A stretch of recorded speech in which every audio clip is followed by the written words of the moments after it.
सहकुटुंबानां सहपरिवाराणां क्षेम स्थैर्य धैर्य आयुः आरोग्य प्राप्त्यर्थं मम अस्य नूतन वास्तोः निर्माणकाले विविध विटपी वल्ली गुल्मपक्षी पिपीलिका मशकादि नानाविध प्राणी हिंसा जनित दुरित शमन यथोक्त आय व्ययादि साधनानां हीनादिकता दोष निरसन वास्तुपुरुषस्य शिरादि पादपर्यंत नानाविध अवयव छेदन खनन रंभादि प्रमाद उपशमन अर्थम सकल दुरित शांति द्वारा अस्य वास्तोः शुभता सिद्ध्यर्थम ब्राह्मण द्वारा शौनकेन उक्तां वास्तुशांतिम अहम करिष्ये। आता हा संकल्प बरं का पाणी सोडा हातावर तुम्हाला माहिती सांगतो। संकल्प म्हणजे सम्यक कल्पना। आपण जे काय करतो ते देवाला आपण सांगतो। नवीन घर घेताना ह्या घरामध्ये घराचे बांधकाम जेव्हा बिल्डर करतात त्यावेळी घराला बांधणी करतात कंपाऊंड बांधतात त्यावेळी वास्तुपुरुष न कळत येतो। तर वास्तुपुरुष जेव्हा येतो त्यावेळी बिल्डर त्यांच्या पद्धतीने कॉलम घेतात।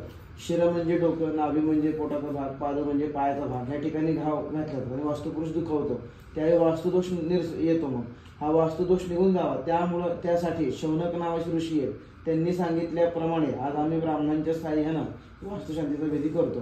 तर हे सगळं वास्तुशांतीचा विधी दोष निघून जाण्याकरता आहे। नवीन घर घेतलं आपण शुभ कार्य करतोय असं पण आहे परंतु पहिला वास्तूची शुद्धी व्हावी म्हणून वास्तुशांती करतोय आपण।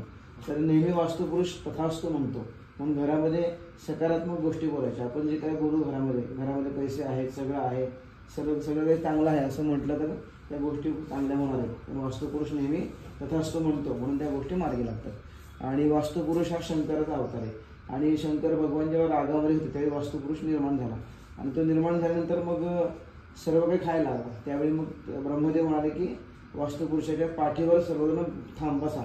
मग वास्तूच्या पाठीवर 64 देवता आहेत त्यांचं आवाहन पूजन आपण त्या ठिकाणी करणार। मधोमध वास्तूची प्रतिमा ठेवली बघा वास्तूच्या प्रतिमेचं पूजन करणार आणि तो वास्तुपुरुष पालथा ठेवणार आपण आपल्या घरामध्ये। त्या डबीमध्ये पालथा ठेवायचा त्याच्या पाठीवर पूर्ण घराचा भार घेतो आणि काय म्हणतो तथास्तु म्हणतो आणि मग ते नंतर करायचं आपल्याला। आणि सिकडं मांडले ते नवग्रह मांडले सूर्य प्रतिमा मध्ये मांडले बघा। पत्रिकेतला सूर्य तुमची प्रतिकारशक्ती वाढवतो चंद्र हा ग्रह तुम्हाला मानसिक बळ देतो मंगळ हा ग्रह तुम्हाला अधिकार प्राप्त करून देतो बुध हा ग्रह तुमची वाणी चांगली ठेवतो तुम्हाला बिझनेस मिळवून देतो गुरु हा ग्रह तुम्हाला ज्ञान देतो शुक्र हा ग्रह तुम्हाला लाभ देतो शनी महाराज तुमच्या अडचणी कमी करतात राहू महाराज तुमची फसवणूक होत नाही आणि केतू हा ग्रह तुम्हाला आरोग्य देतो। त्या ग्रहांची पण पूजा आपण करणार कारण हे ग्रह आपल्या पत्रिकेत चांगल्या ठिकाणी असतात अशुभ ठिकाणी असतात मित्र असतात मित्र ग्रह एकत्र असतात तर शत्रू ग्रह एकत्र असतात त्यामुळे काय कुठलाही दोष राहू नये आता म्हणून त्या ग्रहांची पण पूजा वास्तूची पण पूजा आणि शेवटी इकडं आपण केलेली आहे सत्यनारायणाची पूजा तर ती नंतर करायची।